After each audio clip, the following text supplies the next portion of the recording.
This is part 4 of chapter 3, and just a quick revision of whatever we have done in the previous chapters. So, we talked about the early empire.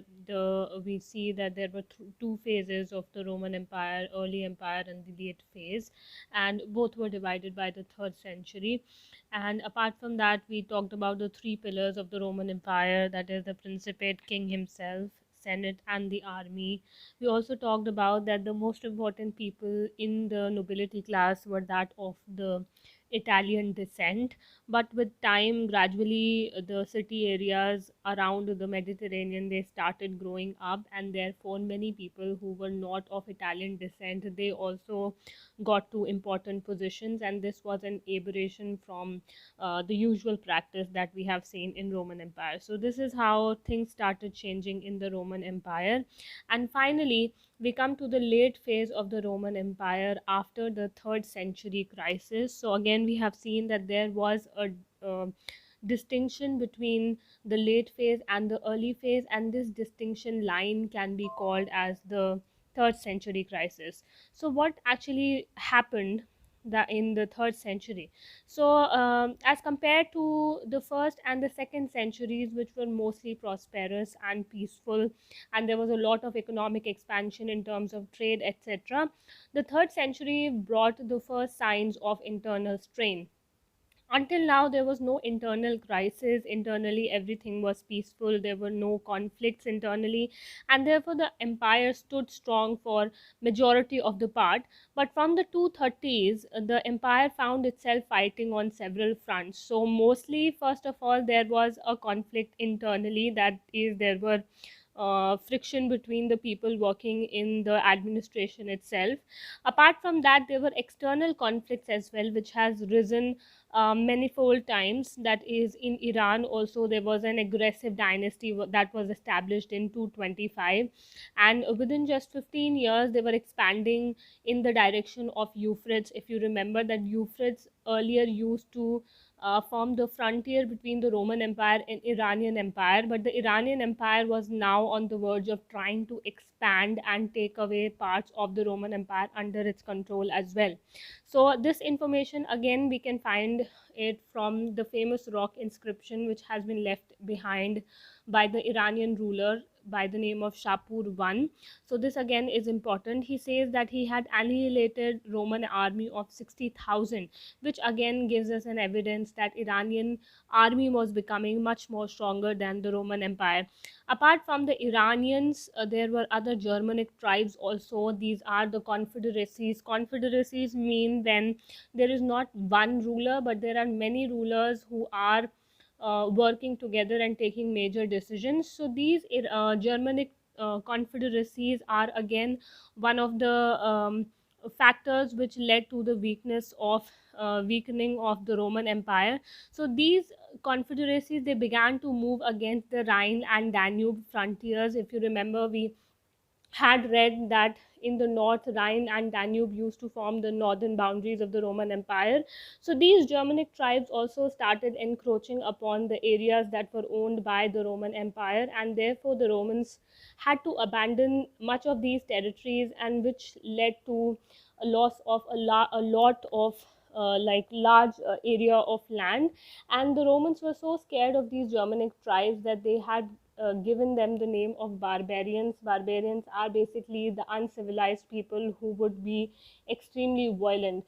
So these Romans had to back off, and they had to leave these huge areas of land, and finally they had to surrender in front of these violent tribes. So this is a time period when Roman Empire for the first time started seeing decline in its geographical extent. Next important subtopic is gender, literacy, and culture. So here again there are several points that are given.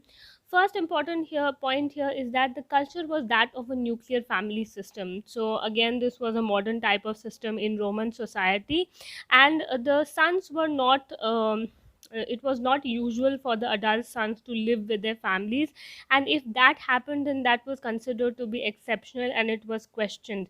So by large, it is to be accepted that it was a nuclear family system, and the adult sons were not expected to live with their families for longer periods.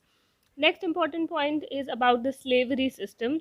Now again, we have seen that in Roman Empire, slavery system was quite prevalent, and these slaves used to uh, become the part of their families, and the whosoever was the master, their duty towards the slaves was to feed and give them a place to live.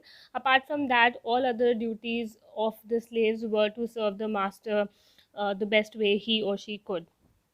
So, by the late Republic, the typical form of marriage was one where the wife did not transfer to her husband's authority. So, this is the third major point. It is about the marriage laws. What kind of marriage was prevalent in Roman Empire? Now, here, like if we compare it with the Indian society, you would see that Roman society was quite um, like good for the women. There was a lot of freedoms that were provided to the women of the Roman society. So here it is said that whatever dowry that women used to get from her father, that dowry used to belong to the women, although that wealth was transferred to the husband for the duration of the marriage, but she continued to remain the primary heir of her father, and she was the independent property owner on her father's death. Apart from that, she did not have to transfer all her property to the husband's authority, and she retained full rights in the property of her father's wealth. Okay. Apart from that, the Roman women enjoyed considerable legal rights. That is, they were given a lot of rights in terms of managing and owning their property. Apart from that, both the men and women, they were considered independent economic units. That it is not said like in Indian society, it is said that men and women are one unit. Similarly, there economically both were considered to be different units, and they were different financial entity for both these people. Again, next important point here is about the divorce. Now divorce again was relatively easy, and there was only a need to file a notice of intent that there was a need to dissolve the marriage by either husband or wife, and it was done. On the other hand, whereas males married in their late 20s, the women were used to be married at an comparatively early age. But this again is questionable, because since the girls were being married at a younger age, it is quite obvious that male being more mentally developed and physically powerful, they could overpower their wives. So this again is one of the criticisms about the Roman society, that even though there was a lot of rights that were offered to the women, but the women were not mentally full-fledged to go and use those legal rights, because they were being married at such an early age as compared to her male counterparts. So marriages were generally arranged, that is, the father or the parents used to arrange these marriages for their children. And there is no doubt that women were often subject to domination. Obviously, we have seen that the husbands must have found some loopholes to dominate over their wives.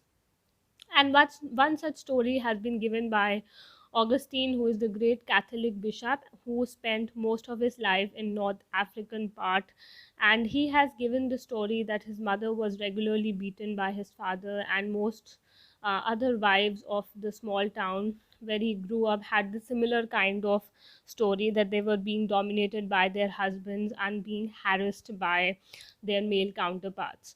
So next is that the father has substantial legal control over their children. So again, the fathers used to decide the future of their children. So mother did not have a lot of say. So there was a legal power of life and death in exposing unwanted children. So by leaving them out in the cold to die. So this again, the punishments were sometimes as harsh as this. So next important point is about literacy. So literacy again varied from area to area. Again, we have seen that Roman Empire was a vast empire. So it is obviously, it cannot be expected that everywhere the literacy rates would be same. So some of the places, like for example, the city of Pompeii. Pompeii again is a very popular city. It is right now it has been destroyed because of an volcanic eruption. There is again a Hollywood movie based on this story. So this city again was very famous for the widespread casual literacy that was present there. In contrast to that, there is another area called Egypt, which has a lot of papyrologists living in the area, but literacy again was, as compared to Pompeii, it was less, but then again there were many people who were quite educated and ready to become scribes or writers of historic records at that time. So literacy was quite widespread in this area. Now, the last point here in this subtopic is the cultural diversity of the empire, and this cultural diversity can be reflected in many levels. First of all, there were so many diverse religious cults that were present, so there can be different forms of practicing religion that was seen in the Roman Empire. Apart from that, the number of local deities, it varied from place to place. The number of gods, goddesses were different. Plus there was plurality of languages that were being spoken. Apart from that, the styles of dressing and costumes, what people ate, the kind of organizations that they have, the pattern of settlement that they have, all was quite diverse, as we have found evidence from the Roman Empire, which suggests that the cultural diversity in Rome was, compared to other neighboring empires, was very very high, which again suggests that people were more prosperously living in the Roman Empire because they were allowed to survive with the kind of culture that they were practicing. So in different regions, different kind of languages dominated. Like Aramaic was a dominant language in Near East, Coptic was spoken in Egypt, Punic and Berber in North Africa, Celtic in Spain, etc. So these are the different types of languages. Different scripts were also invented, etc.